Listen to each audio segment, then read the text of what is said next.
പ്രത്യക്ഷ ദൈവമേ, പ്രത്യക്ഷ ദൈവമേ, ആത്മാവിലാനന്ദം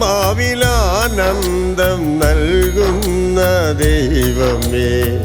പ്രത്യക്ഷ ദൈവമേ, പ്രത്യക്ഷ ദൈവമേ, ആത്മാവിലാനന്ദം നൽകുന്ന ദൈവമേ.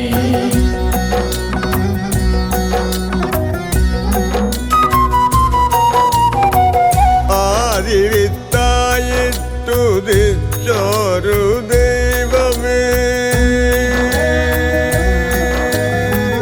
ആദിവിത്തായിട്ടുദിച്ചൊരു ദൈവമേ, അഖിലാണ്ട സൃഷ്ടികൾ ചെയ്യുന്ന ദൈവമേ.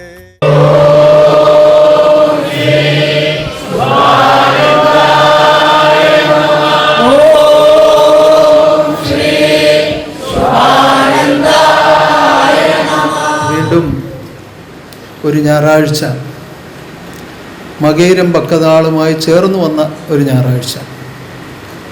എന്നും നമുക്ക് പുണ്യദിനങ്ങളാണ്. ഓരോ വിധത്തിൽ ചിന്തിച്ചാൽ എന്നും പുണ്യദിനങ്ങളാണ്. ഇപ്പോൾ ഇന്ന് ഈ ഞായറാഴ്ച ദിനത്തിൽ മകയിരം പക്കനാൾ കൂടി ഒത്തുചേർന്ന് വന്നിരിക്കുമ്പോൾ അത് വലിയ പുണ്യം തന്നെയാണ്. കാരണം 17 സംവത്സരക്കാലം ആത്മലോക രക്ഷാർത്ഥമായി സ്വീകരിച്ചു വാണിരുന്ന പൊന്നോമന തിരുവുടലിൻ്റെ പക്കനാൾ സുദിനമാണ്. അത്ഭുത പുരുഷന്റെ തിരുവാഴ്ച മകയിരമായി ഞാൻ കണ്ടല്ലോ. അത്ഭുത പുരുഷന്റെ തിരുവാഴ്ച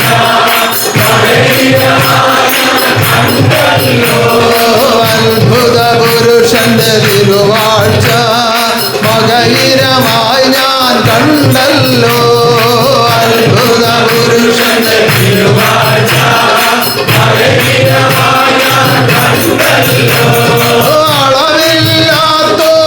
അളവില്ലാത്തോരതിസുഖമെന്നിൽ ദാനമായി തന്നല്ലോ.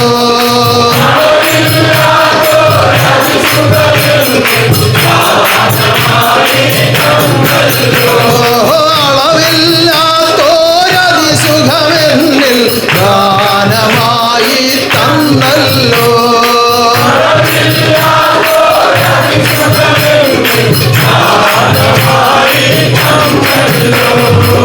ാകുന്ന ദൈവം മാറി മാറി ദേഹങ്ങളെ വാഹനമായി സ്വീകരിച്ചുകൊണ്ട് ലോകത്തിൽ വാഴും എന്ന് കൽപ്പിച്ചു.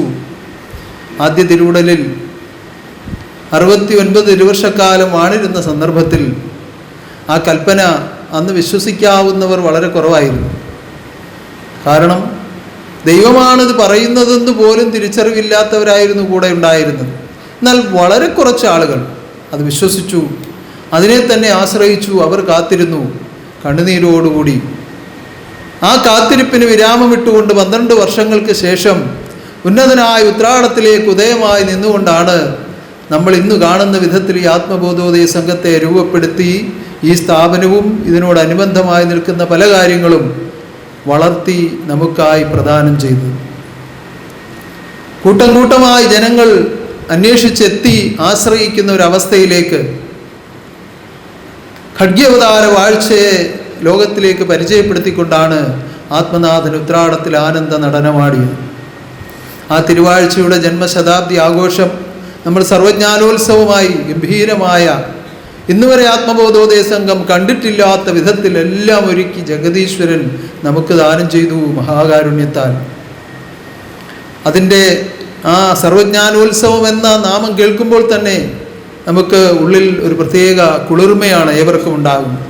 കാരണം എല്ലാ ഹൃദയങ്ങളിലും ആ ആനന്ദം നിറച്ചുകൊണ്ടാണ് ആ കർമ്മം നടത്തപ്പെട്ടത് ഒരു വർഷക്കാലമായി. അത് കഴിഞ്ഞ് വീണ്ടും പുരാണത്തിലേക്ക് ഉദയമായി വന്നു. ഉന്നതനായി വാണിരുന്നുകൊണ്ട് അനേകം ആത്മാക്കളിലേക്ക് പാലാഴിവാസനാകുന്ന പരമാത്മാവിൻ്റെ ആ പരമാനന്ദ നടനം അനുഭവമാക്കിക്കൊണ്ടാണ് 12 വർഷക്കാലം ആ ദിവ്യദേഹത്തിൽ വാണിരുന്നത്. വീണ്ടും വന്ന് 17 വർഷക്കാലം വാണിരുന്ന പൊന്നുതിരുമേനിയുടെ ആ വാഴ്ചയാണ് ഇന്ന് നമ്മൾ അനുസ്മരിക്കുന്നത് മകയിരം പക്കനാൾ ദിനത്തിൽ. ഇന്ന് പ്രഭാതത്തിൽ പക്കനാൾ സ്തുതി ആരംഭിച്ച സമയം കീർത്തിച്ച കീർത്തനമാണ് ഇപ്പോൾ ഞാൻ പാടിയത്. അത്ഭുത പുരുഷന്റെ തിരുവാഴ്ച മകയിരമായി ഞാൻ കണ്ടല്ലോ.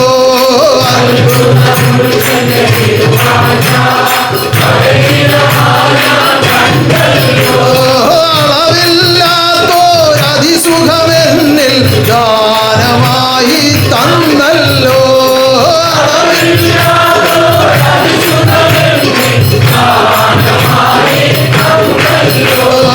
ആനന്ദം ഞാൻ കണ്ടല്ലോ, നിത്യാനന്ദം ഞാൻ കണ്ടല്ലോ.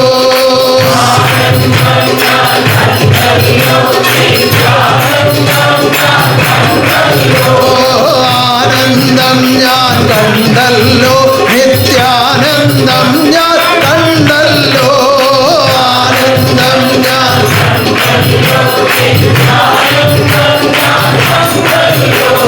സദാനന്ദം കണ്ടല്ലോ, ശുഭാനന്ദമായല്ലോ.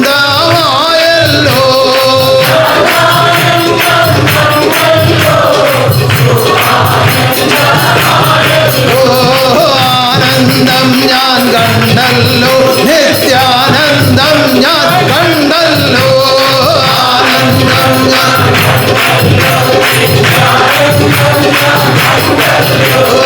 ആനന്ദം ഞാൻ കണ്ടല്ലോ, നിത്യാനന്ദം ഞാൻ കണ്ടല്ലോ.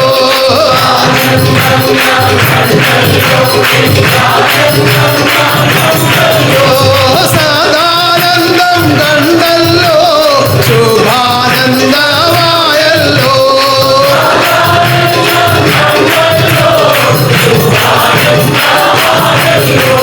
സദാനന്ദം കണ്ടല്ലോ, ശുഭാനന്ദമായല്ലോ.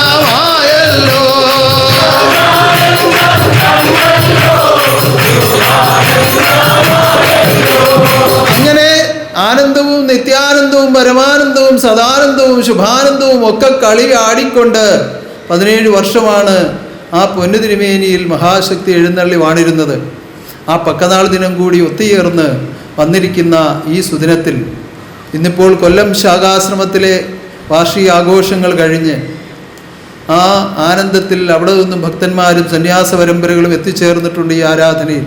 അതും ഈ ആരാധനയുടെ ഒരു പ്രത്യേകതയാണ്. കാരണം ഒരു കാര്യം അറിവിൽ കൂടി സ്വീകരിച്ച് അതിനെ അനുഷ്ഠിച്ച് അത് അനുഭവത്തിലായി ഹൃദയം ആനന്ദിക്കുമ്പോൾ ദൈവത്തെ കൂടുതൽ അറിയുകയാണ്.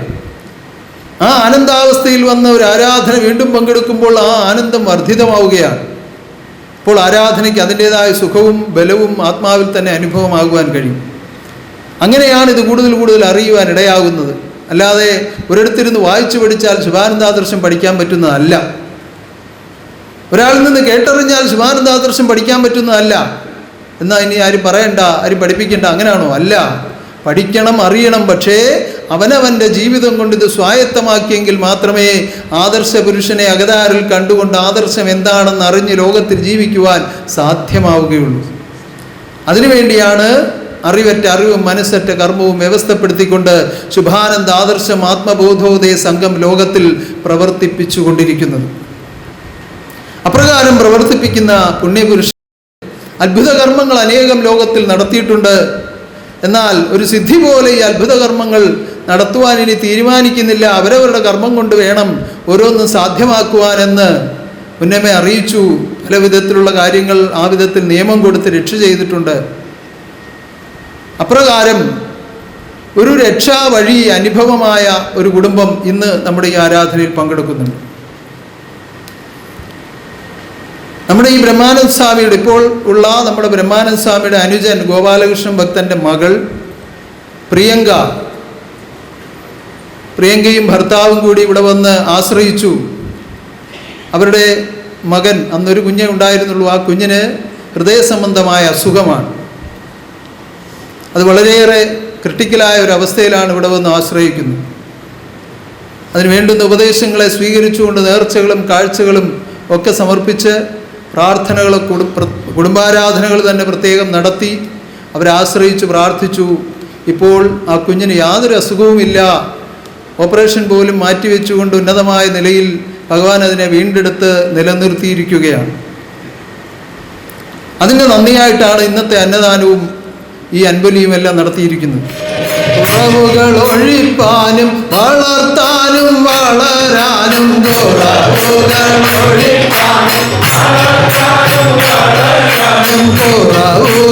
ഒഴിപ്പാനും വളർത്താനും വളരാനും കുറവുകൾ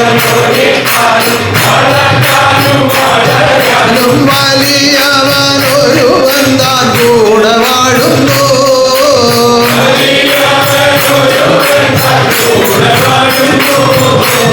എളിയവർ കൂടവസ്ഥൻ വലിയവനൊരുവൻ താൻ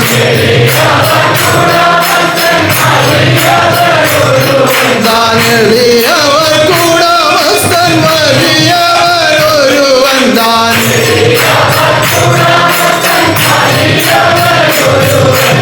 ഒരു നാളും കൈവിടാതെ കരുതിക്കൊള്ളും നമ്മെ, ഒരു നാളും കൈവിടാതെ എളിയവർ കൂടവസ്ഥൻ വലിയവനൊരുവൻ താൻ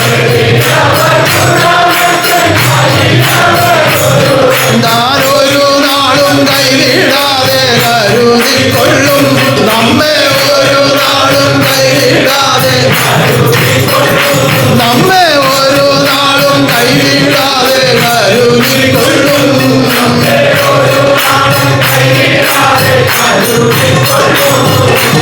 കുറവുകൾ ഒഴിപ്പാനും വളർത്താനും വളരാനും ആത്മനാഥൻ പ്രത്യക്ഷമായി ലോകത്തിൽ വാഴുന്നതാണ് കലിയുഗ അവതാരം. കുറവുകൾ അനവധിയുണ്ട്. അത് ഓരോരുത്തരിൽ ഓരോ വിധത്തിലായിരിക്കും. പ്രത്യക്ഷമായി കാണുന്ന കുറവുകളെ കണ്ടിട്ടാണ് പലരെയും കുറവുള്ളവരായി ചിന്തിക്കുന്നത്. പരോക്ഷമായിരിക്കുന്ന കുറവുകളെ പരിശോധിച്ചറിയുമ്പോഴേ മനസ്സിലാവുകയുള്ളൂ. അവരവരിലുള്ള കുറവുകളെ മറച്ചു വെച്ച് പ്രവർത്തിക്കുവാൻ ചില ആളുകൾക്ക് കഴിവുണ്ട്. പക്ഷേ ആ കുറവുകൾ എവിടെയെങ്കിലുമൊക്കെ തലമുക്കി കാണിക്കുകയും ചെയ്യും. പോരായ്മകളുടെ അഥവാ കുറവുകളുടെ അഥവാ അജ്ഞാനത്തിന്റെ ഫലം അതാണ്. എപ്പോഴെങ്കിലും അതിന്റെ ഫലം അത് പുറത്ത് കാണിച്ചിരിക്കും. അതുകൊണ്ട് ഈ കുറവുകൾ ഉള്ളവരാണ് സർവ്വജന്മങ്ങളും. ആ കുറവുകളെ എല്ലാം പരിഹരിപ്പാൻ ഒറ്റ വഴിയേ ഉള്ളൂ. സത്യം ഗ്രഹിക്കണം, ധർമ്മം പുലർത്തണം. സത്യം ഗ്രഹിക്കണം, സത്യം ഗ്രഹിക്കണം, ധർമ്മം പുലർത്തണം. സത്യം ഗ്രഹിക്കണം, സൽക്കർമ്മം നിത്യവും ചെയ്യണം. നമ്മൾ നിത്യാനന്ദത്തിൽ ലയിക്കുവാൻ.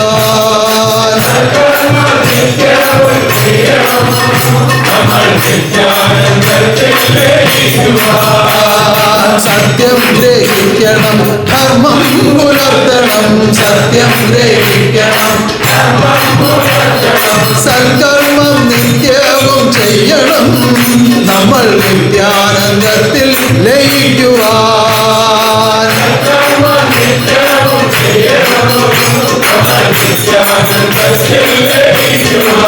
സത്യം ഗ്രഹിച്ചെങ്കിൽ മാത്രമേ ധർമ്മം പുലർത്താൻ കഴിയുള്ളൂ.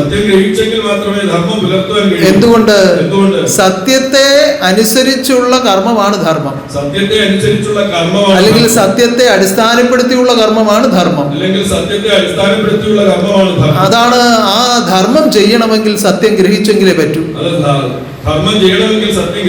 അതുകൊണ്ടാണ് അങ്ങനെ പറയുന്നത്. ആ ധർമ്മകർമ്മങ്ങൾ പൂർത്തിയാകുമ്പോഴാണ് ഒരുവൻ യഥാർത്ഥ മനുഷ്യനായി തീരുന്നത്. അപ്പൊ അതിന് ആദ്യം സത്യം ഗ്രഹിക്കണം. സത്യം എന്നത് ആരോടെങ്കിലും ചോദിച്ചാൽ ഉടൻ പറയുന്ന മറുപടി വലിയ കുഴപ്പമൊന്നുമില്ലാതെ ജീവിച്ചു പോകുന്നതാണ് സത്യമെന്നാണ്. തെറ്റില്ലാത്തൊരു ജീവിതം ചെയ്ത ആ സത്യമാണ് എന്ന് പറയും. തെറ്റില്ലാത്ത ജീവിതം ചെയ്താലും സത്യമാണ് ഈ തെറ്റേത് ശരിയേത് എന്ന് അറിയണമെങ്കിൽ പോലും ഈ സത്യം ഗ്രഹിച്ചെങ്കിലേ സാധിക്കുകയുള്ളൂ. തെറ്റേത് ശരിയേത് എന്ന് അറിയണമെങ്കിൽ പോലും ഈ സത്യം ഗ്രഹിച്ചെങ്കിലേ അല്ലെങ്കിൽ നന്മയേത് തിന്മയേത് തിരിച്ചറിയാൻ കഴിയില്ല. അല്ലെങ്കിൽ നന്മയേത് തിന്മയേത് എന്ന് തിരിച്ചറിയാൻ കഴിയും. നന്മയും തിന്മയും തിരിച്ചറിയിക്കുവാനുള്ള അറിവും സത്യത്തിൽ നിന്നാണ് ഉടലെടുക്കേണ്ടത്. നന്മയും തിന്മയും തിരിച്ചറിയിക്കുവാനുള്ള അറിവും സത്യത്തിൽ നിന്നാണ് ഉടലെടുക്കേണ്ടത്. സത്യമില്ലാത്തവർക്ക് അതും തിരിച്ചറിയാൻ കഴിയില്ല. സത്യമില്ലാത്തവർക്ക് അതും തിരിച്ചറിയാൻ കഴിയും. ഇപ്പൊ നന്മയേത് തിന്മയേത് എന്ന് പരിശോധിച്ചറിയുവാനുള്ള അറിവ്, നന്മയേത് തിന്മയേത് എന്ന് പരിശോധിച്ചറിയുവാനുള്ള അറിവ് അവനവന്റെ ആത്മാവിൽ തന്നെ രൂപീകരിച്ചെത്തണമെങ്കിൽ, അവനവന്റെ ആത്മാവിൽ തന്നെ രൂപീകരിച്ചെത്തണമെങ്കിൽ സത്യധർമാദികൾ പൂർത്തീകരിക്കുമ്പോൾ ഉണ്ടാകുന്ന ഉൾപ്രകാശം ആത്മാവിൽ ഉദിക്കണം. സത്യധർമാദികൾ പൂർത്തീകരിച്ച് ജീവിക്കുമ്പോൾ ഉണ്ടാകുന്ന ഉൾപ്രകാശം ആത്മാവിൽ ഉദിക്കണം. ആ ഉൾപ്രകാശത്തിൽ കൂടിയാണ് ഉള്ളറിവ് ഉണ്ടാകുന്നത്. ആ ഉൾപ്രകാശത്തിൽ കൂടിയാണ് ആ ഉള്ളറിവിൽ നിന്നുകൊണ്ടാണ് ഇത് സത്യമാണോ അത് മിഥ്യയാണോ എന്ന് തിരിച്ചറിയുന്നത്. ആ ഉള്ളറിവിൽ നിന്നുകൊണ്ടാണ് സത്യമാണോ മിഥ്യയാണോ എന്ന് തിരിച്ചറിയുന്നത്. നന്മയാണോ തിന്മയാണോ എന്ന് തിരിച്ചറിയുന്നത്. നന്മയാണോ തിന്മയാണോ എന്ന് തിരിച്ചറിയുന്നത്. ആ ദുഷിച്ചതാണോ സ്തുതിച്ചതാണോ എന്ന് തിരിച്ചറിയുന്നത്. ദുഷിച്ചതാണോ സ്തുതിച്ചതാണോ എന്ന് തിരിച്ചറിയുന്നത്. ഇതെല്ലാം തിരിച്ചറിയുവാനുള്ള അറിവാണ് മർത്യജന്മങ്ങൾക്ക് തന്നിരിക്കുന്നത്. ഇതെല്ലാം തിരിച്ചറിയുവാനുള്ള അറിവാണ് മർത്യജന്മങ്ങൾക്ക്. സാക്ഷാൽ കലിയുഗാവതാരം ഉദയമായി നിന്നുകൊണ്ട് പ്രഖ്യാപിച്ചു. സാക്ഷാൽ കലിയുഗാവതാരം തിരുവതാരമായി നിന്നുകൊണ്ട് പ്രഖ്യാപിച്ചു. സൃഷ്ടിപ്പാനുള്ള കഴിവ് ഈശ്വരനും സൃഷ്ടിപ്പാനുള്ള കഴിവ് ഈശ്വരനും തിരിച്ചറിയുവാനുള്ള കഴിവ് മനുഷ്യനും കൊടുത്തിരിക്കുന്നു. തിരിച്ചറിയുവാനുള്ള കഴിവ് മനുഷ്യനും കൊടുത്തിരിക്കുന്നു. ഇതൊക്കെ വേണ്ട വിധത്തിൽ ചിന്തിച്ച് മനസ്സിലാക്കിയെങ്കിലേ ആ വിധത്തിൽ ജീവിതം ചെയ്യുവാൻ കഴിയുള്ളൂ. ഇതൊക്കെ ചിന്തിച്ച് വേണ്ട വിധത്തിൽ മനസ്സിലാക്കിയെങ്കിലേ ആ വിധത്തിൽ ജീവിതം ചെയ്യാൻ. അപ്പൊ അടിസ്ഥാനമായി നമ്മൾ കരുതേണ്ടത് എന്താണ്? അടിസ്ഥാനമായി നമ്മൾ കരുതേണ്ടത് എന്താണ്? സത്യമാണ്. സത്യമാണ്. സത്യം എന്താണെന്ന് കൃത്യമായി ഇപ്പോൾ ആത്മബോധോദയ സംഘാംഗങ്ങൾക്ക് അറിയാം. സത്യം എന്താണെന്ന് കൃത്യമായി ഇപ്പോൾ ആത്മബോധോദയ സംഘാംഗങ്ങൾക്ക് അവരാരും ഒരിക്കലും നല്ലത് പറയുന്നതാണ് അല്ലെങ്കിൽ നല്ലത് മാത്രം ചെയ്യുന്നതാണെന്നൊന്നും ആരും പറയാറില്ല. നല്ലത് പറയുന്നതാണ് അല്ലെങ്കിൽ നല്ലത് മാത്രം ചെയ്യുന്നതാണ്. സത്യം എന്ത് എന്ന് ചോദിച്ചാൽ ഇന്ന് ഏതൊരു മർത്യജന്മം ഈ ആത്മബോധോദയ സംഘത്തിൽ ജീവിക്കുന്ന ഏതൊരു മർത്യനും ഇന്ന് ഈ ആത്മബോധ സംഘത്തിൽ ജീവിക്കുന്ന ഏതൊരു മർത്യനും ഒറ്റ വാക്കിൽ ഉത്തരം പറയും. സത്യം എന്താണ്? ഒറ്റ വാക്കിൽ ഉത്തരം പറയും. സത്യം എന്താണ്? ആ ദൈവമാണ് എന്ന് പറയും. ദൈവമാണ് എന്ന് പറയും. ആ സത്യമാണ് ദൈവം. സത്യമാണ് ദൈവം. ദൈവമാണ് സത്യം. ദൈവമാണ് സത്യം. സത്യം ദൈവമാകുന്നു. സത്യം സ്നേഹമാകുന്നു. സത്യം ദൈവമാകുന്നു. സത്യം ദൈവമാകുന്നു. സത്യം സ്നേഹമാകുന്നു.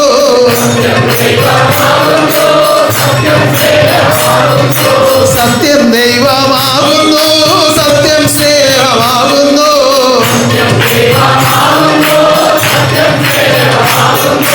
ദൈവസ്നേഹം ആത്മാക്കളിൽ എപ്പോഴും വളരണോ.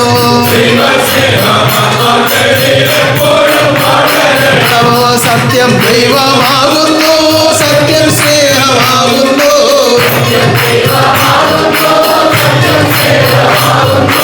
ദൈവസ്നേഹം ആത്മാക്കളിൽ എപ്പോഴും വളരണോ.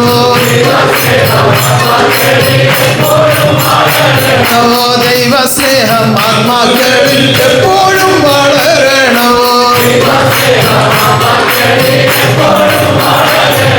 ഈ സത്യത്തെ ഗ്രഹിച്ച് നന്മതിന്മകളെ തിരിച്ചറിഞ്ഞ് തിന്മകളെ പാടെ ഉപേക്ഷിച്ചുകൊണ്ട് ജീവിക്കുമ്പോഴാണ് ഈ ധർമ്മം പൂർത്തിയാവുന്നത്. ചെയ്തുകൊണ്ടിരിക്കുന്ന ഒരു അനുഷ്ഠാനം അല്ലെങ്കിൽ ഒരു ശീലം അല്ലെങ്കിൽ ഒരു സ്വഭാവം എവിടെ നിന്നോ പഠിച്ച് എങ്ങനെയോ ആരംഭിച്ച ഒരു സ്വഭാവം അത് നല്ലതാണെന്ന് വിചാരിച്ച് വർഷങ്ങളായി ചെയ്തുകൊണ്ടിരിക്കുകയാണ്. അതിന്റെ തിന്മയെ കുറിച്ച് ഈ ചെയ്യുന്ന ആൾ തിരിച്ചറിയുന്നില്ല. അപ്പോഴാണ് കലിയുഗാവതാരത്തെ കുറിച്ച് അറിയുന്നത്. അപ്പോ ഏതോ വഴിയിൽ കൂടി ഇവിടെ എത്തിച്ചേർന്നു.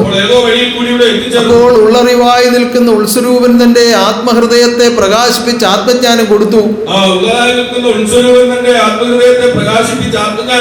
ആ ആത്മജ്ഞാനം അങ്ങോട്ട് തട്ടിക്കഴിഞ്ഞപ്പോൾ അപ്പോഴാണ് തിരിച്ചറിയുന്നത് ഇത്രയും കാലം ഞാൻ ചെയ്തുകൊണ്ടിരുന്നത് മഹാ തെറ്റായി പോയല്ലോ. അപ്പോഴാണ് ആ തിരിച്ചറിവുണ്ടാകുന്നത്. അപ്പോൾ അവിടെ നിന്ന് അതിനെ ഉപേക്ഷിച്ച് കളയുകയാണ്. ഇവിടെ ഈ സന്നിധാനത്തിൽ നിന്ന് തന്നെ ഒരു തീരുമാനം എടുക്കുകയാണ്. ഇല്ല, ഇനി ആ തെറ്റ് ഞാൻ ആവർത്തിക്കുകയില്ല. എന്റെ ഗുരുവിന്റെ അറിവിൽ കൂടി ഞാൻ നിരന്തരമായി സൽക്കർമ്മത്തിൽ കൂടി ജീവിതം ചെയ്യും. അങ്ങനെ അറിവാകുന്ന വഴിയിലെന്നെ തിരിച്ചതായ തിരു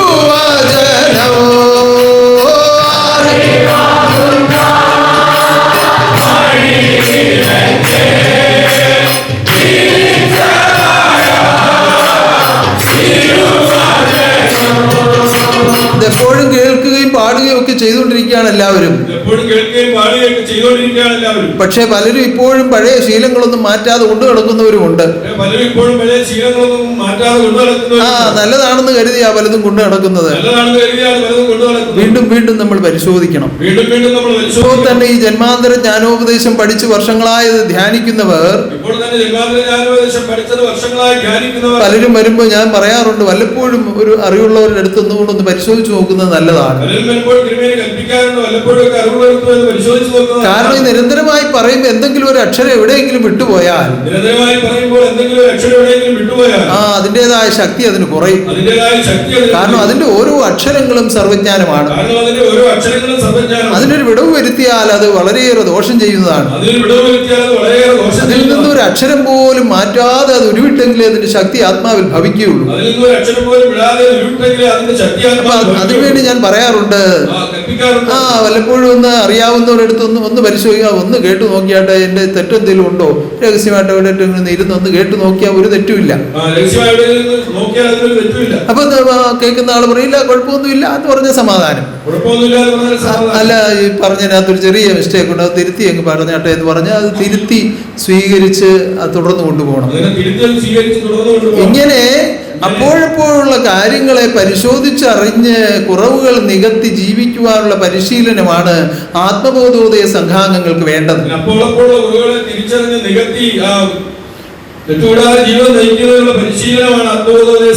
ആ പരിശീലനമാണ് ആധ്യാത്മിക ജീവിതം. അതിനാണ് ആധ്യാത്മിക ജീവിതം എന്ന് പറയുന്നത്. അല്ലാതെ കൈ കിട്ടിയതെല്ലാം മുറുകെ പിടിച്ചോണ്ട് ഞാനാണ് വലുതെന്ന് പറഞ്ഞ് നടന്നാൽ അത് വലിപ്പമൊന്നും ഉണ്ടാവുകയില്ല. ഈയിടെ ഒരു ദിനപത്രത്തിലൊരു ചെറിയ ചിന്ത കണ്ടു. രണ്ടുപേരാണ് സ്വന്തം അഭിപ്രായങ്ങൾ ഒരിക്കലും മാറ്റാത്തത്. ആരൊക്കെയാണെന്നറിയുവോ? ഒന്ന് വിഡ്ഢികളും ഒന്ന് മരിച്ചവരും. വിഡ്ഢികൾ ഒരിക്കലും അവരുടെ അഭിപ്രായത്തിൽ നിന്ന് മാറുകയില്ല. ഒരു അഭിപ്രായം നമ്മൾ പറഞ്ഞു, അപ്പൊ അറിവുള്ള ഒരാൾ വന്ന് അഭിപ്രായം കേട്ടിട്ട് ഇതല്ല ശരി ഇങ്ങനെയാണ് എന്നൊരു എതിരെ അഭിപ്രായം പറഞ്ഞാൽ അത് ശരിയാണെന്ന് തിരിച്ചറിവ് ഉണ്ടാകണമെങ്കിൽ ഈ ആളിന് അറിവുണ്ടാകണം. ആർക്ക്? ആദ്യ അഭിപ്രായം പറഞ്ഞ ആളിന്. അതൊരു പമ്പര വിഡ്ഢിയാണെങ്കിൽ ആ പിടിച്ച പിടിയിൽ അങ്ങ് നിൽക്കും, ഇത് ഞാൻ പറഞ്ഞതേ നടത്താവൂ എന്ന് പറഞ്ഞു നിൽക്കും. മരിച്ചു കിടക്കുന്ന ആളുകളുടെ കാര്യം പിന്നെ പറയണ്ടല്ലോ. ഒരു അഭിപ്രായം പറഞ്ഞു, മരിച്ചുപോയി, പിന്നെ അഭിപ്രായം പറയാൻ പറ്റില്ലല്ലോ. ആ പറഞ്ഞ ആളുടെ അഭിപ്രായമായിട്ട് അങ്ങ് നിൽക്കുകയാണ്. അപ്പൊ ഈ രണ്ടു തരത്തിലുള്ളവരാണ് ഒരിക്കലും സ്വന്തം അഭിപ്രായങ്ങൾ മാറ്റാത്തത്. എന്ന് പറഞ്ഞാൽ ഒരാളൊരു അഭിപ്രായം അവരവരുടെ അപ്പോഴുള്ള ബുദ്ധി വെച്ചൊരു അഭിപ്രായം പറഞ്ഞാൽ ഒരു പക്ഷേ അപ്പോഴത് ശരിയായിരിക്കാം. അതിനേക്കാൾ അറിവുള്ള ഒരാൾ വന്ന അഭിപ്രായത്തെ തിരുത്താൻ ശ്രമിക്കുമ്പോൾ അത് തിരുത്തുവാനുള്ള സന്മനസ്സുണ്ടാകണമെങ്കിൽ ആദ്യം അഭിപ്രായം പറഞ്ഞ ആളിന് അതിൻ്റെതായ ഒരു അറിവും വിവേകവും ഉണ്ടാകണം.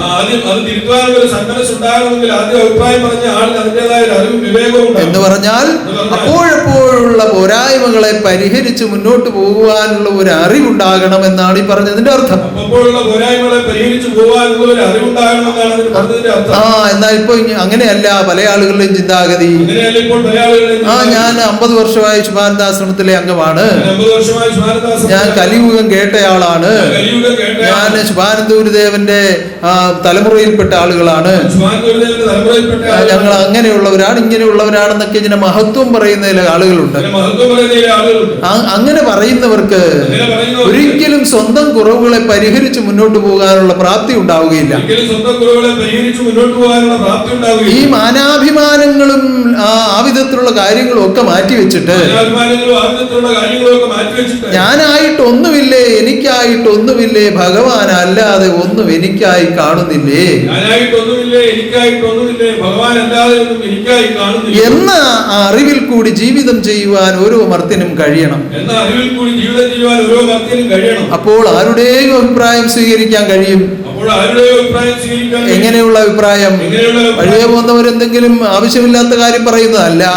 ആരെങ്കിലും ആവശ്യമില്ലാത്ത കാര്യം അറിവുള്ളവരിൽ നിന്നുള്ള അഭിപ്രായങ്ങൾ സ്വീകരിക്കാൻ കഴിയും. അറിവുള്ളവരിൽ നിന്നുള്ള അഭിപ്രായം സ്വീകരിക്കാൻ ആരെയും വന്ദിക്കാനുള്ള പ്രാപ്തി ഉണ്ടാകും. ആരെയും വന്ദിക്കുവാനുള്ള പ്രാപ്തി, ദോഷങ്ങളെ ഒഴിഞ്ഞ് ജീവിതം ചെയ്യുവാൻ പ്രാപ്തി ഉണ്ടാകും. ദോഷങ്ങളെ ഒഴിഞ്ഞ് ജീവിതം ചെയ്യുവാൻ പ്രാപ്തി, തിന്മകളെ ഉപേക്ഷിച്ച് നന്മയെ സ്വീകരിക്കാനുള്ള കഴിവുണ്ടാകും. തിന്മയെ ഉപേക്ഷിച്ച് നന്മകളെ സ്വീകരിക്കാനുള്ള അങ്ങനെ നന്മയെ ബന്ധിച്ചു ചിന്ത വേണം, അപ്പോൾ അന്ധത മാറുന്നു മാനസത്തിൽ.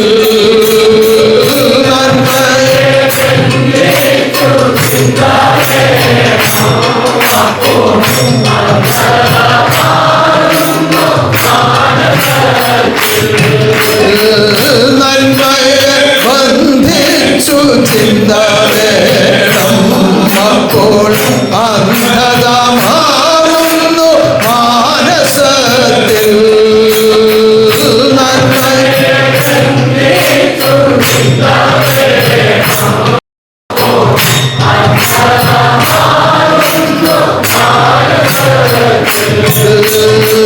ചിന്തയാൽ ചിത്തം തെളിഞ്ഞിടുമ്പോഴുള്ളിൽ സദ്ഗുരുരൂപം തെളിഞ്ഞു കാണാം.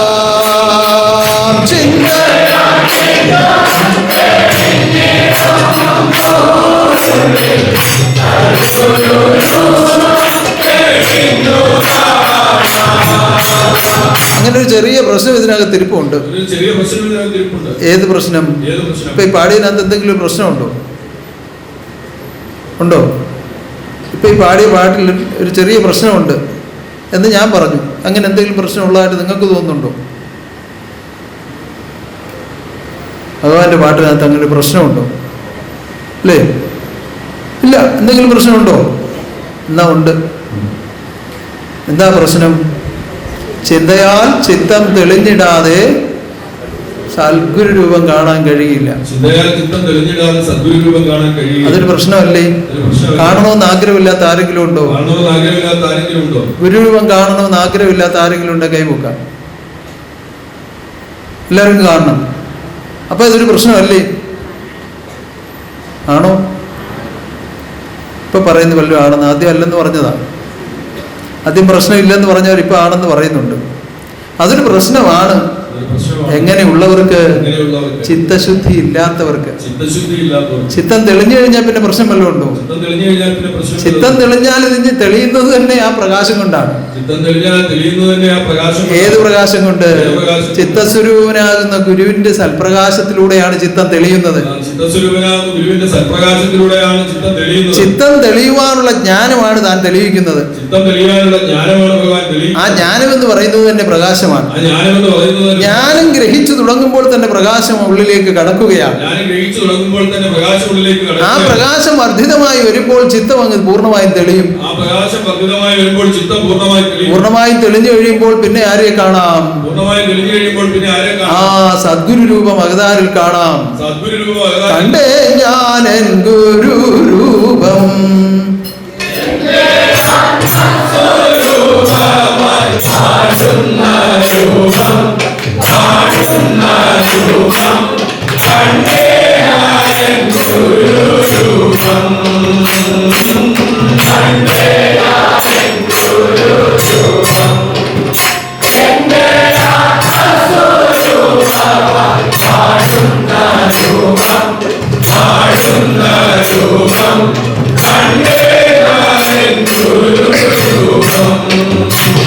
അപ്പൊ ആ ചിത്തം തെളിഞ്ഞു വന്നില്ലെങ്കിൽ ഇതൊരു പ്രശ്നം തന്നെയാണ്. അപ്പൊ ആ പ്രശ്നം മാറണമെങ്കിൽ എന്ത് വേണം? നന്മയെ ബന്ധിച്ചു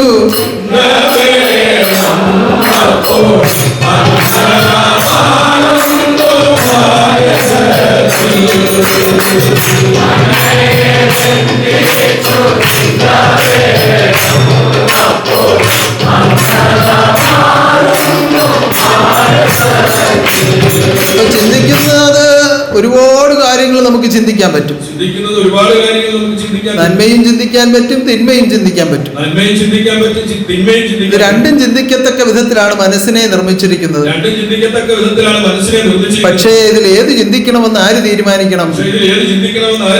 അവരവർ തീരുമാനിക്കണം. തിന്മയെ ചിന്തിക്കുന്നതിന് പ്രത്യേകിച്ച് അങ്ങ് അന്വേഷിച്ചു പോകണ്ട. കാരണം ലോകത്തിൽ എങ്ങോട്ട് നോക്കിയാലും തിന്മ തന്നെയാണ് കാണപ്പെടുന്നത്. നന്മയെ ചിന്തിക്കണമെങ്കിൽ അല്പം ഒരു അന്വേഷണം ആവശ്യമുണ്ട്. അതിന് അറിവോടുകൂടി അന്വേഷണം കൊണ്ടേ നന്മയെ തിരിച്ചറിയാൻ കഴിയുള്ളൂ. ആ അറിവോടുകൂടി അന്വേഷണം നടക്കണമെങ്കിൽ ഒരു അറിവ് വേണമല്ലോ. ആ അറിവ് എവിടുന്ന് ലഭിക്കും? അത് ഗുരുവിൽ നിന്ന് മാത്രമേ ലഭിക്കുള്ളൂ. അപ്പൊ ഗുരുവിന്റെ കാരുണ്യമില്ലാതെ നന്മയെ കുറിച്ച് ചിന്തിക്കുവാൻ ഒരാളിന് സാധിക്കില്ല. അപ്പൊ ആ കാരുണ്യത്തിന് വേണ്ടി എന്ത് വേണം? നമ്മുടെ നിത്യജീവിതം പരിശുദ്ധമാക്കി നിലനിർത്തണം. അവിടെയാണ് അനുഗ്രഹവും ദർശനവും ഉണ്ടാകുന്നത്. അപ്പോൾ കുറവുകൾ ഒഴിപ്പാനും വളർത്താനും വളരാനുമായി നിൽക്കുന്ന കാരുണ്യവാന്റെ രൂപത്തെ നമ്മുടെ മുൻപിൽ നമുക്ക് കാണാൻ പറ്റും.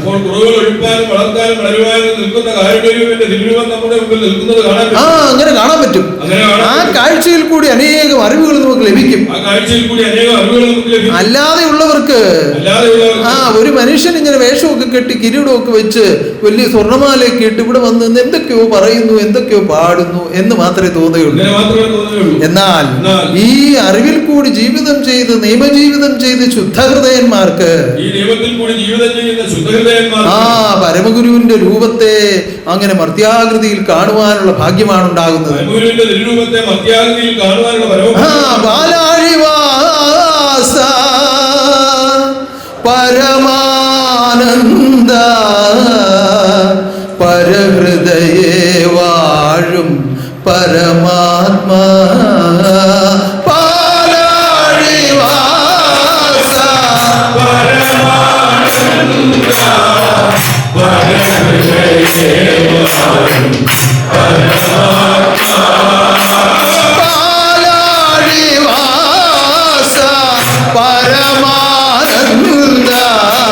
പരഹൃദയേ വാഴും പരമാത്മാ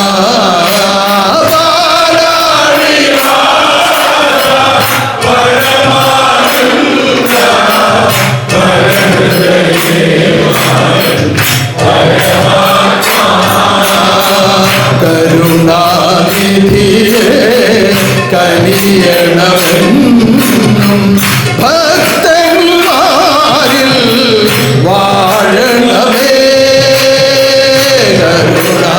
കരുണാനിധിയേ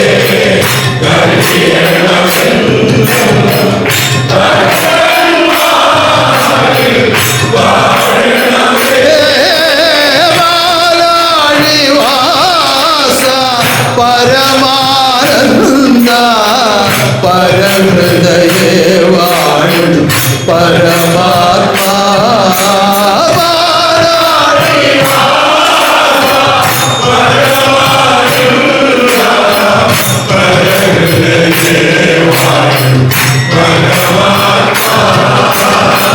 ഹൃദയജ്ഞാനവും പരഹൃദയജ്ഞാനവും ഒന്നുപോലെ വെളിപ്പെടുത്തുന്ന മഹാതത്വമാണ് അവതാരം. ഹൃദയജ്ഞാനവും പരഹൃദയജ്ഞാനവും ഒന്നുപോലെ വെളിപ്പെടുത്തുന്ന മഹാതത്വമാണ് തിരുവോധാനം. ഹൃദയജ്ഞാനമില്ലാതെ പരഹൃദയജ്ഞാനം ലഭിക്കുകയില്ല. പരഹൃദയജ്ഞാനം ലഭിക്കാതെ ഹൃദയജ്ഞാനം അറിയുകയില്ല. ഇങ്ങനെ ഹൃദയജ്ഞാനവും പരഹൃദയജ്ഞാനവും ഒന്നുപോലെ വെളിപ്പെടുത്തുന്ന തിരുവോധാരത്തിന്റെ മുൻപിൽ എത്തുമ്പോൾ അതറിയുവാൻ, അത് ഗ്രഹിക്കുവാൻ, അതിൽ ആമഗ്നരാകുവാൻ, ആനന്ദിക്കുവാൻ ദൈവം ഒരുക്കിയിരിക്കുന്ന ഈ അവസരം കലിയുഗ അവതാരം എത്ര ആനന്ദമോ, കലിയുഗ അവതാരം, ഓ കലിയുഗ അവതാരം, ഓ എത്ര ആനന്ദമോ,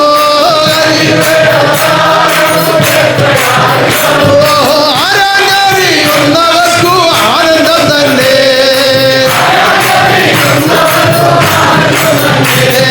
കലിയുഗ അവതാരം എത്ര ആനന്ദമോ, കലിയുഗ അവതാരം ആരാഞ്ഞറിയുന്നവർക്കു ആനന്ദം തന്നെ.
പ്രകാരം എത്ര ആനന്ദമാണ്. അറിയുന്നത് ആരാണ്?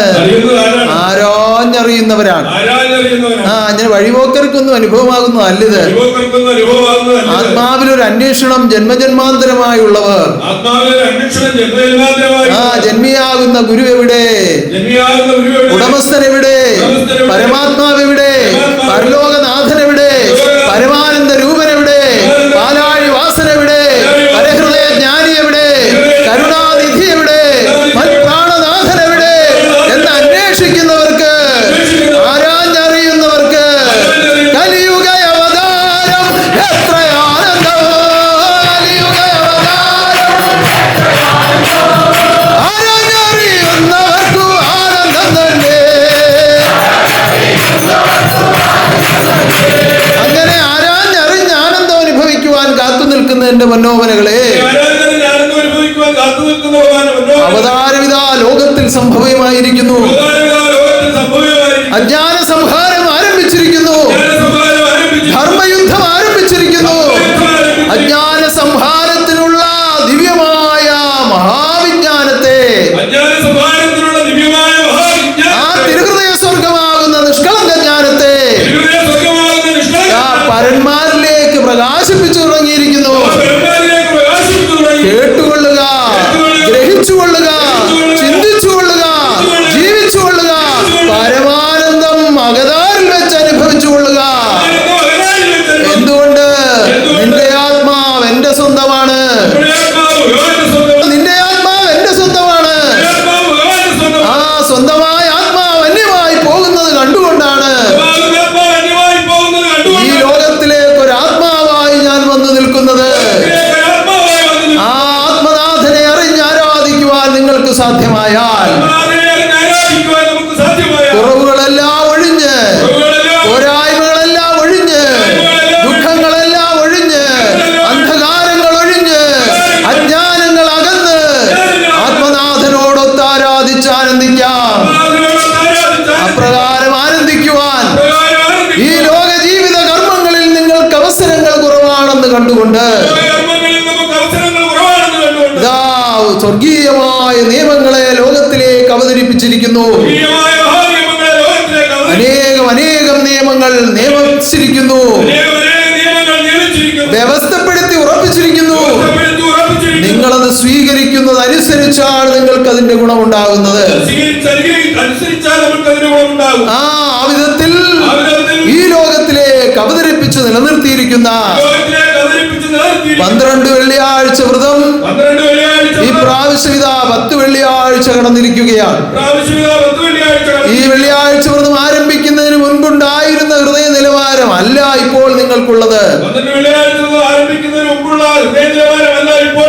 കുറച്ചുകൂടി വിശുദ്ധമായ നിലയിലാണ് നിങ്ങൾ ഓരോരുത്തരും ഇരിക്കുന്നത്. ഇനിയുള്ള മാലിന്യങ്ങൾ കൂടി കഴുകിക്കളഞ്ഞ് ആ ഇരുമുടിക്കെട്ടുകളുമായി പൊന്നുപാദത്തിൽ എത്തിച്ചേരുവാൻ, ഈ സ്വർഗ സവിധത്തിലേക്ക് എത്തിച്ചേരുവാൻ ഇവിടെ അർപ്പിക്കപ്പെടേണ്ടത് എന്താണ്? സൽക്കർമ്മ ഫലമാണ്. ആ സൽക്കർമ്മ ഫലങ്ങളുമായി വന്നു ചേരുവാൻ സർവശക്തി നിങ്ങളെ അനുഗ്രഹിക്കുമാറാകട്ടെ. ഇഹം പരം 2 വ്യവസ്ഥ ഉള്ളത് കൊണ്ട് 2 മുടികളിലായത് നിറയ്ക്കുന്നുവെങ്കിലും 2ലും സൽക്കർമ്മ ഫലം മാത്രമേ കരുണാനിധി സ്വീകരിക്കുകയുള്ളൂ. ഈ ലോകത്തിലെ പുണ്യകർമ്മങ്ങൾ കൊണ്ട് സൽഫലങ്ങളെ സമ്പാദിച്ച് ഒരു മുടിയിലാക്കിയും ഈ ലോക കർമ്മങ്ങളിൽ കൂടി ലഭിച്ച ആത്മീയ ഉണർവിൽ നിന്നുകൊണ്ട്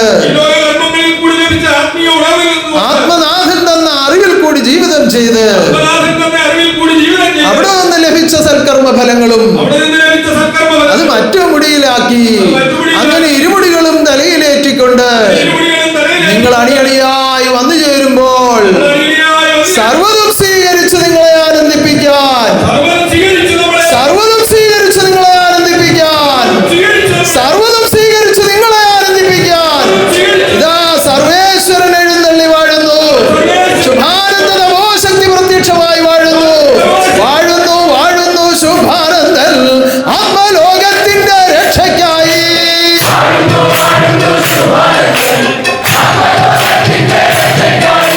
വാഴുന്നു.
അനുഷ്ഠിക്കുന്നവർക്കാണ് അതിന്റെ ഫലം ലഭിക്കുന്നത്. അതിന്റെ പരിപൂർണാവസ്ഥയിൽ അനുഷ്ഠിക്കുന്നവർക്കാണ് അതിന്റെ ഫലം ലഭിക്കുന്നത്. കഴിഞ്ഞ ആഴ്ചയിൽ അതിന്റെ കുറെ കാര്യങ്ങൾ ഞാൻ വിശദമായി സംസാരിച്ചു. കഴിഞ്ഞ ആഴ്ചയിൽ അതിന്റെ കുറെ കാര്യങ്ങൾ തിരുമേനി നമ്മളോട് വിശദമായി കൽപ്പിച്ചു. ഇപ്പോൾ അതിന്റെ അപേക്ഷകൾ ഇങ്ങനെ വന്നുകൊണ്ടിരിക്കുകയാണ്. അതിന്റെ അപേക്ഷകൾ വന്നുകൊണ്ടിരിക്കുകയാണ്. അതിനകത്ത് കുഞ്ഞുങ്ങളുടെ കാര്യം എടുത്തു പറഞ്ഞിട്ടില്ലായിരുന്നു. അതിനകത്ത് കുഞ്ഞുങ്ങളുടെ കാര്യം എടുത്തു പറഞ്ഞു. നിയമപ്രകാരം ജീവിക്കുന്ന ഭവനത്തിലെ കുഞ്ഞുങ്ങൾക്ക് ആ ഇരുമുടി എടുക്കാമോ? അവർ സത്യം കേൾക്കാത്തവരാണല്ലോ, എടുക്കാമോ എന്നുള്ളതാണ് ഇപ്പോഴത്തെ സംശയം. ഏറ്റവും കൂടുതലുള്ള സംശയം അതാണ്.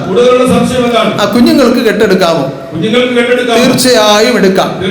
എങ്ങനെയാണെങ്കിൽ അവരെ നിങ്ങൾ വ്രതം എടുപ്പിച്ചുകൊണ്ടാണ് പരിശീലിപ്പിച്ചിരിക്കുന്നതെങ്കിൽ അവർക്ക് ഇരുമുടിക്കെട്ടെടുക്കുന്നതിൽ യാതൊരു അപാകതയുമില്ല. എന്നാൽ സത്യം കേൾക്കാതെ വർഷാവർഷം ത്തിന് മാത്രമായി വരുന്ന ഒരു വിഭാഗമുണ്ട്.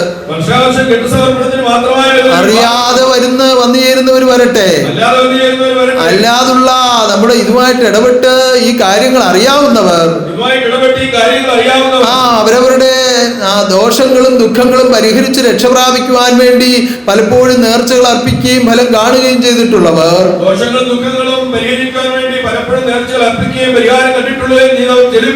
ആ വിധത്തിൽ ജീവിതം ചെയ്യുന്നവർ ഇനിയെങ്കിലും ഈ സത്യം കേട്ട് ഈ നിയമപ്രകാരം ജീവിക്കുവാൻ വേണ്ടിയാണ് ഞാൻ ആ അറിയിപ്പ് തന്നത്. എന്നാൽ ചില ഭവനങ്ങളിൽ സഹധർമ്മിണി ഇതിൽ വരികയും അതിന്റെ എല്ലാ കാര്യങ്ങൾ പങ്കെടുക്കും, ഭർത്താവ് അതിൽ വരികയില്ല. എല്ലാ ഞായറാഴ്ചയും വരും, എല്ലാ ആരാധനയ്ക്കും പോവും, എല്ലാ കാര്യത്തിനും ഉണ്ട്. പക്ഷെ ഭർത്താവ് വരികയില്ല. പൈസ ഒക്കെ കൊടുത്തു വിടും, നീ പോയിട്ട് പ്രാർത്ഥിച്ചിട്ട് പോരെന്ന് പറയും. അനുഗ്രഹം പാക്ക് ചെയ്ത് കൊണ്ട് കൊടുത്താൽ മതി. പൈസ കൊടുത്തു വിടുക, അനുഗ്രഹം വാങ്ങിച്ചു കൊണ്ട് കൊടുക്കുക, അതാണ് ഭർത്താവിന്റെ ജോലി. അപ്പൊ അത് അങ്ങനെ ജീവിക്കുന്നവർക്ക് ഇവിടെ വരുമ്പോ ഭാര്യ അപേക്ഷിക്കും, ഭഗവാനെ എനിക്ക് സത്യം കേട്ട് ജീവിക്കണം, അപ്പൊ ഭർത്താവും കൂടെ വന്നാലേ പറ്റുള്ളൂ എന്ന് ഞാൻ പറയും. അങ്ങനെ വർഷങ്ങളായ ചില ആളുകളുണ്ട്. അങ്ങനെയുള്ള ചില ആളുകൾ ആകെ ധർമ്മസങ്കടത്തിലായിരിക്കും. അങ്ങനെ നിരന്തരമായി കർമ്മങ്ങളിൽ ബന്ധപ്പെടുന്ന സന്താനങ്ങൾക്ക്, ഈ വ്രതവും എടുത്തുകൊണ്ട് കാത്തു നിൽക്കുന്നവർക്ക് ഒരു ദുഃഖം ഉണ്ടാകാതിരിക്കുവാൻ വേണ്ടി അങ്ങനെ ഉള്ളവർ മാത്രം, അല്ലാതെ ഇങ്ങനെ ഇതിനു വേണ്ടി മാത്രം വരുന്നവരെ അല്ല, ഇങ്ങനെ നിരന്തരമായി വന്ന് പോയിക്കൊണ്ടിരിക്കുന്നവർ, ഈ നിയമങ്ങളൊക്കെ കൃത്യമായി പാലിക്കുന്നവർ, ഈ ഒരു കാരണം കൊണ്ട് സത്യം കേൾക്കാൻ കഴിയാതെ പോയവർ, അവർക്കും ഇരുമുടിക്കെട്ട് എടുക്കാം എന്ന് ഞാൻ ഈ സമയം അറിയിക്കുകയാണ്. അപ്പൊ എല്ലാവരും വന്ന് ഇങ്ങനെ സംശയം ചോദിക്കുമ്പോൾ അത് അവിടെ ഒരു തിരക്കിന് കാരണമാകുന്നതുകൊണ്ടാണ് ഞാൻ പൊതുവായിട്ട് പറയുന്നത്. അപ്പൊ കഴിഞ്ഞ പ്രാവശ്യം അത് അറിയിച്ചിട്ടില്ലായിരുന്നു. ഇപ്രാവശ്യം തിരുത്തി ഞാൻ അറിയിക്കുകയാണ്. ആ വിധത്തിൽ കുഞ്ഞുങ്ങൾക്കും ഈ വിധത്തിൽ വന്നു പോകുന്ന ഭക്തന്മാർക്കും ഭക്തകൾക്കും ഇരുമുടിക്കെട്ട് എടുക്കാം, വ്രതം എടുത്തിട്ടുള്ളവർക്ക് എടുക്കാം എന്ന് ഞാൻ അറിയിക്കുകയാണ്. ഏതായാലും ഇത് നിയമപ്രകാരം നടത്തുന്ന ഒരു മഹാകർമ്മമാണ്. അല്ലാതെ ശബരിമലയുടെ താഴെ ചെന്ന് ഒരു മാല വാങ്ങിച്ച് കഴുത്തിലിട്ട് ഇരുമുടി വാങ്ങിച്ച് തലയിൽ വെച്ചുകൊണ്ട് കയറി തൊഴുതിട്ട് പോരുന്ന സമ്പ്രദായമല്ല ശുഭാനന്ദാശ്രമത്തിലുള്ളത്. ഇവിടെ വന്ന് തൊഴാനുള്ള അടയാളമല്ല ഇരുമുടി. ഇവിടെ ഈ സമർപ്പിക്കുന്നത് നിങ്ങളുടെ പുണ്യകർമ്മങ്ങളുടെ ഫലമാണ് സമർപ്പിക്കേണ്ടത്. ശബരിമല പോകുമ്പോ പറയും പുണ്യപാപ ചുമടുകളുമായി മാമല കയറി വരുന്നെന്ന്.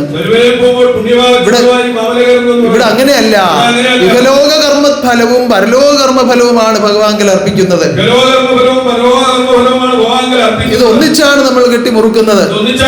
പരലോക കർമ്മ ഫലമായി കരുതുന്നത് പൂജാദ്രവ്യങ്ങളും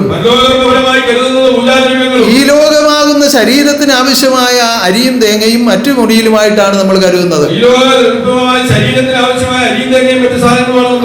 അപ്പൊ ഒരു കൂട്ടർ വിചാരിച്ചൊക്കെ ഈ അവലും പലരും കഴിക്കുന്നതും ശരീരമല്ലേ എന്ന് ചിന്തിച്ചാൽ അല്ല, അത് പൂജയ്ക്ക് വേണ്ടി പ്രത്യേകം തയ്യാറാക്കുന്നതായതുകൊണ്ട് അതിനൊരു പ്രാധാന്യമുണ്ട്. അതിനുവേണ്ടിയാണ് അത് കൂടുതൽ ഉപയോഗിച്ചുകൊണ്ടിരിക്കുന്നത്. ഇപ്പൊ അങ്ങനെയല്ല, ഇത് എന്ത് കിട്ടിയാലും തിന്നുന്ന രീതിയിലാണല്ലോ ഇപ്പൊ കാര്യങ്ങൾ പോകുന്നത്. എന്ത് കിട്ടിയാലും നിന്ന രീതിയിലാണല്ലോ കാര്യങ്ങൾ പോകുന്നത്. അതല്ല, ഇതിന്റെ അടിസ്ഥാനപരമായ തത്വങ്ങളെ അറിഞ്ഞുകൊണ്ട് വേണം ഇത് കേൾക്കാൻ. ഇതിന്റെ അടിസ്ഥാനപരമായ തത്വങ്ങളെ അറിഞ്ഞുകൊണ്ട് അപ്പോൾ അറിയിക്കുന്ന അറിവിനെ സ്വീകരിച്ച് നിയമത്തിൽ കൂടി ജീവിക്കുന്നവരാണ് തീർത്ഥാടകരായി വന്നു ചേരേണ്ടത്. അറിയിക്കുന്ന അറിവിനെ സ്വീകരിച്ച് നിയമത്തിൽ കൂടി ജീവിക്കുന്നവരാണ് തീർത്ഥാടകരായി വന്നു ചേരേണ്ടത്. എന്തുകൊണ്ട്? നിയമജ്ഞനാകുന്ന ഗുരുവിന്റെ തിരുഹൃദയം തുറന്ന് നിയമമാകുന്ന ഈ സൽക്കർമ്മ വഴിയെ ലോകത്തിൽ വ്യവസ്ഥപ്പെടുത്തി അവതരിപ്പിച്ചു തന്നിട്ടുള്ളതാണ്. നിയമജ്ഞനാകുന്ന ഗുരുവിന്റെ തിരുഹൃദയം തുറന്ന് ഈ അത്ഭുതമാകുന്ന ഈ നിയമവഴിയെ ലോകത്തിന് ദാനം ചെയ്തിട്ടുള്ളതാണ്. തുറന്ന് പ്രകാശിപ്പിച്ച് അവതരിപ്പിച്ചു തന്നിട്ടുള്ളതാണ്. അപ്പൊ അവതാരം അവതരിപ്പിച്ച അറിവിനെ സ്വീകരിക്കുവാൻ അതിൻ്റെതായ പരിശുദ്ധി ഏവർക്കും ഉണ്ടായിരിക്കേണ്ടതാണ്. അതാണ് ഞാൻ ആരംഭത്തിലും പറഞ്ഞത്. പരിശുദ്ധിയോടുകൂടി ജീവിക്കുന്നവർക്ക് മാത്രമേ ഈ അറിവിനെയും അറിവിന്റെ ഉടമസ്ഥനാകുന്ന ഗുരുവിനെയും തിരിച്ചറിയുവാൻ കഴിയുള്ളൂ. അങ്ങനെ പരിശുദ്ധ ചിന്ത കൊണ്ടും പരിശുദ്ധമായ വാക്കുകൾ കൊണ്ടും പരിശുദ്ധമായ കർമ്മങ്ങൾ കൊണ്ടും ആത്മപരിശുദ്ധി വർദ്ധിച്ച് ആത്മാനന്ദം ആടുവാനുള്ള ആത്മാനന്ദ തീർത്ഥാടനമായി ശുഭാനന്ദ തീർത്ഥാടനം നടത്തപ്പെടട്ടെ. അങ്ങനെ അറിവോടുകൂടി എല്ലാവരും വന്നു ചേർന്ന് തീർത്ഥാടനത്തിൽ പങ്കെടുക്കുക. ഉന്നതമായ ആനന്ദത്തിൽ ആറാടുവാൻ ഏവരെയും ഈശ്വരൻ അനുഗ്രഹിക്കട്ടെ. ഇന്ന് ഈ മകയിരം ദിനത്തിൽ അനേക വിധത്തിലുള്ള നേർച്ച കാഴ്ചകൾ അർപ്പിക്കപ്പെട്ടിട്ടുണ്ട്. എല്ലാം ഞാനിതാ സ്വീകരിക്കുകയാണ്. ആത്മാവിന്റെ ശാന്തിക്കായി അർപ്പിച്ചതും സ്വീകരിക്കുന്നു. അടിമകിടത്തെ കുഞ്ഞിനെ സ്വീകരിച്ച് അവർക്ക് വളർത്താനായി കൊടുക്കുന്നു. അതിനെ ഇവിടുത്തെ സന്താനമായി വളർത്തിയെടുക്കുവാൻ മാതാപിതാക്കൾക്ക് കരുത്തുണ്ടാകട്ടെ. ആദർശ സന്തതിയായി വളർന്നു വരട്ടെ.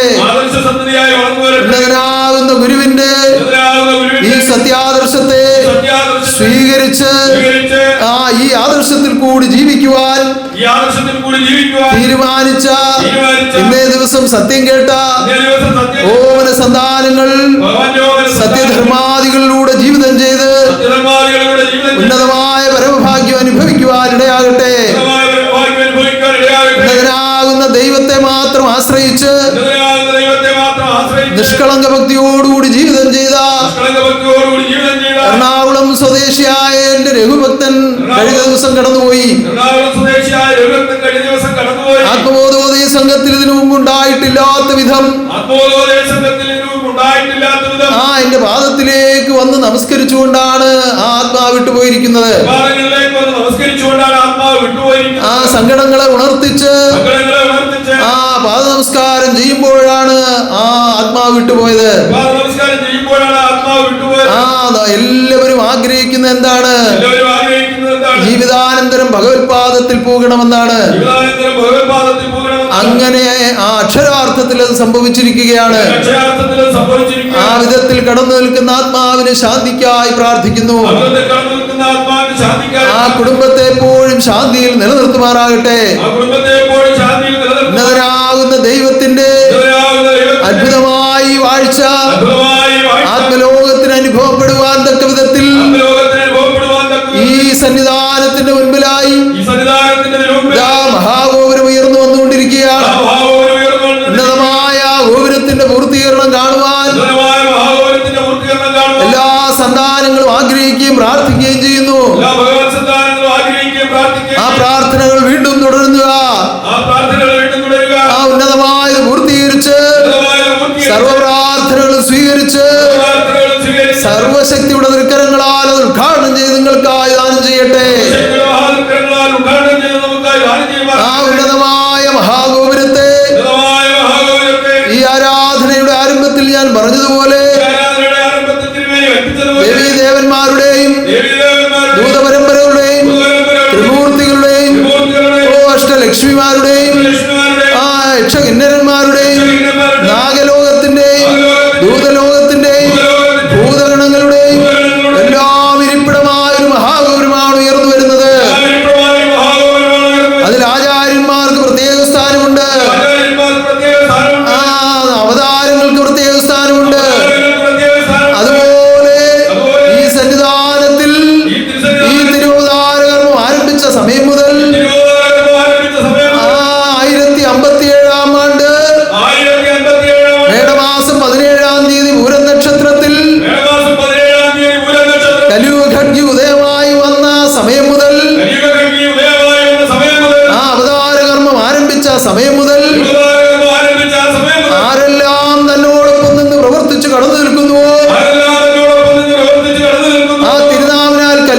നിത്യാനന്ദത്തിൽ ചേർത്തിരിക്കുന്നുവോ അവർക്കൊക്കെ ഈ നിത്യാനന്ദ രാജ്യത്തിൽ ഇരിപ്പിടം കൊടുത്തുകൊണ്ടാണ് മഹാശക്തി ആ മഹാഗോപുരം പൂർത്തീകരിക്കുന്നത്. അപ്രകാരമുള്ള ദിവ്യ മനോഹര ഗോപുര രൂപത്തെ ഈ ലോകത്തിൽ മനുഷ്യാവസ്ഥയിൽ ദർശിക്കുവാൻ പരമഭാഗ്യം ലഭിച്ചതിന്റെ ആത്മദൈവത്തിനാണ്. ആ പുണ്യവതിയായ ആത്മദൈവത്തെ ആയുരാരോഗ്യത്തോട് സർവശക്തി എന്നും കരുതി രക്ഷിക്കുമാറാകട്ടെ. അതുപോലെ രാജഗോപാലിനെയും ആ കുടുംബത്തെയും സ്ഥാപതികളെയും ശില്പികളെയും എന്റെ ഓമന സന്താനങ്ങളെയും എല്ലാം ഉന്നതകരങ്ങളിൽ എപ്പോഴും കരുതി രക്ഷിക്കട്ടെ. സർവലോകനാഥന്റെ ഈ ആരാധനയിൽ വന്ന് പങ്കെടുക്കുവാനും ഇത്രയും ആനന്ദം അനുഭവിക്കുവാനും നിങ്ങളെ മഹാശക്തി അനുവദിച്ചതാണ്. ഒരിക്കലും നിങ്ങൾ നഷ്ടമാക്കാതെ കൃത്യനിഷ്ഠയോടെയും സത്യസന്ധതയോടെയും തിരുവതാര കർമ്മങ്ങൾക്ക് അനുബന്ധമായ കർമ്മങ്ങൾ ചെയ്തുകൊണ്ട് തിരു ഇഷ്ടങ്ങൾ ചെയ്തുകൊണ്ട് എന്നും ജീവിതം ചെയ്യുവാൻ നിങ്ങൾക്ക് ആത്മശക്തി ഉണ്ടാകട്ടെ, മനോശക്തി ഉണ്ടാകട്ടെ, മഹാശക്തി കൂടെ വാഴട്ടെ. പ്രത്യക്ഷ ദൈവത്തിന്റെ അത്ഭുത കാരുണ്യം എന്നും അനുഭവിക്കുവാൻ നിങ്ങളുടെ ഹൃദയത്തെ പരിശുദ്ധമായി നിലനിർത്തട്ടെ. ഒരിക്കലും ഒരു അപാകതകൾ ഒന്നുകൊണ്ടും ഉണ്ടാകാതെ അപ്പോഴുള്ള കാര്യസാധ്യത്തിന് വേണ്ടി ഒരിക്കലും അസത്യം ചെയ്യാതെ സത്യത്തെ മാത്രം നിത്യവ്രതമായി കരുതി നിങ്ങൾ ജീവിതം ചെയ്യുക. ജീവൻ പോയാലും സത്യത്തെ വിട്ട് ജീവിക്കുകയില്ലെന്ന് തീരുമാനിക്കുക. അങ്ങനെ ജീവിക്കുന്നവരോടുകൂടി വാഴുവാൻ ഞാനിതാ ഇവിടെ കരുണയോടെ ഉണ്ട്, കരുതലോടെ ഉണ്ട്. നിങ്ങൾ ഭയപ്പെടേണ്ട ആവശ്യമില്ല. നിങ്ങളെ രക്ഷിക്കുവാനും വളർത്തുവാനും വളരുവാനും ഉയർത്തുവാനും ആത്മസുഖത്തിലും ആത്മാനന്ദത്തിലും കരുതുവാനും ആത്മാവായി ലോകത്തിൽ വന്ന് വാഴുന്നത് മഹാശക്തിയാണെന്ന് എപ്പോഴും കരുതുക. ആ വിശ്വാസത്തിൽ എന്നും ജീവിക്കുക. മഹാശക്തി നിങ്ങൾക്ക് കാവലായി വാഴുമാറാകട്ടെ, എപ്പോഴും കാവലായി വാഴുമാറാകട്ടെ. ഉന്നതമായി അതിമനോഹരമായി നമ്മുടെ ശാഖാശ്രമ വാർഷികങ്ങളെല്ലാം നടത്തപ്പെട്ടുകൊണ്ടിരിക്കുകയാണ്. ഇപ്പോൾ തൃശ്ശൂർ ആശ്രമത്തിന്റെയും ആ ശൂരവക്കാണി ആശ്രമത്തിന്റെയും വാർഷികം നടന്നുകൊണ്ടിരിക്കുകയാണ്. നാളെയാണ് രണ്ടിടത്തെയും സമാപനം. അവിടെ ഉന്നതമായ നിലയിൽ മഹാശക്തി നടത്തുമാറാകട്ടെ. അതുപോലെ കന്യാകുമാരിയിലുള്ള മറ്റൊരു സ്ഥാപനമാണ് വെള്ളാങ്കോട് ശാഖാശ്രമം. അവിടെ ഉന്നതമായ നിലയിൽ 21-ാം തീയതി വാർഷികം നടക്കുകയാണ്. അതും അത്യുന്നതമായും ആനന്ദമായും മഹാശക്തി നടത്തട്ടെ. കഴിഞ്ഞ ദിവസം കൊല്ലം മനയക്കുളങ്ങര ശാഖാശ്രമത്തിൽ പ്രകൃതി പ്രക്ഷുബ്ധമായി നിന്ന അവസ്ഥയിൽ ഇത്രയും മനോഹരമായി ഇതെല്ലാം നടത്തി തന്നത് മഹാശക്തിയുടെ കാരുണ്യമാണ്. ആ ഉന്നതമായ ഒരു ഛായാചിത്രം ഒരുക്കി പ്രതിഷ്ഠ ചെയ്തുകൊണ്ട് ആ അറിവും കഴിവും പ്രാപ്തിയുമില്ലാത്ത മനോഹരങ്ങൾ ഒത്തുചേർന്ന് ആരാധിച്ച് ആശ്രയിച്ച് ഈ വിധമെല്ലാം ഒരുക്കിയപ്പോൾ മഹാശക്തി എല്ലാം എഴുന്നള്ളിൽ നിന്ന് സ്വീകരിച്ചു. അതിനുവേണ്ടി പ്രയത്നിച്ചവർക്കും അതിനുവേണ്ടി ധനമുടക്കിയവർക്കും സങ്കല്പ പ്രാർത്ഥനകൾ പങ്കെടുത്തവർക്കും അതിനുവേണ്ടി പ്രവർത്തിച്ച ആചാര്യനും പോയി പ്രവർത്തിച്ച ആചാര്യന്മാർക്കും സുഖമില്ലാതെ കഴിയുന്ന ഗുണധർമ്മിണി അമ്മയ്ക്കും എല്ലാവർക്കും അതിൻ്റെതായ ഐശ്വര്യവും നന്മയും ഈശ്വരൻ ദാനം ചെയ്യുമാറാകട്ടെ. അടുത്ത വർഷം ഇതിലുപരിയായി നടത്തുവാൻ, ഉപരിയായി എന്ന് പറയുമ്പോൾ ഇതിൽ കൂടുതൽ അറിവോടുകൂടി നിന്ന് കർമ്മിക്കുവാൻ, ജന്മാന്തര ജ്ഞാനോപദേശം പൂർണ്ണമായും മനസ്സിലാക്കി ഗുരുവിന്റെ ഇച്ഛ അല്ലാതെ ഒന്നും ഏഴകളിൽ സംഭവിക്കരുതെന്നുള്ള നിത്യവ്രതത്തോടുകൂടി ആ ഓരോരുത്തരും ഉറ്റു ജീവിച്ചുകൊണ്ട് ആ വാർഷികത്തിൽ പങ്കെടുക്കുവാൻ തക്ക